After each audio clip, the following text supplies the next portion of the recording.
បើសិននឹងចៅទៅសំខាន់ថាបតែជាភាពបងមានមោទនភាពដែលបានអនឡាញជាមួយនឹងបងពួកយើងទាំងពីរនៅនេះបង្ហាញថាអត់មានជាប់ចំណងរីករាយបានមិនត្រកកមិនមានអ្នកដាក់ដំណងសម្រាប់កំណត់ពិសេសដែលមិនចិត្តបើភ្លើងបៃតង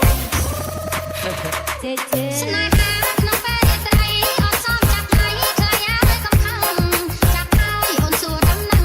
តើប្រឡងមានប្រពន្ធឬទៅពេលយកមកអូនចោលតែដែររលឹកអស់ពេលអូនគេសាបសៅបងហើយស្រឡាញ់អូនទៅគេបងហើយស្រឡាញ់អូនទៅតែហើយឥឡូវគេមិនស្អីនៅយូរមានតែបងបានមកជួងនៅពិសីបងគាត់នៅចង់និយាយថាចាប់ចិនចេតនាបើសិនជាអាចមកកំដរជាមួយនឹងអូជុំនឹងណាត់ថ្លៃជាយំដំបងមានផាមានកេស្រមៃរៀងរួចដូចត្រីចង់បានបងជាគូសង្សារអូននឹងបានសុំរត់ដូចប្រាថ្នាចង់បុរសដូចជាបងនៅធម្មតាចង់ពួកបងវិញគ្មានបញ្ហា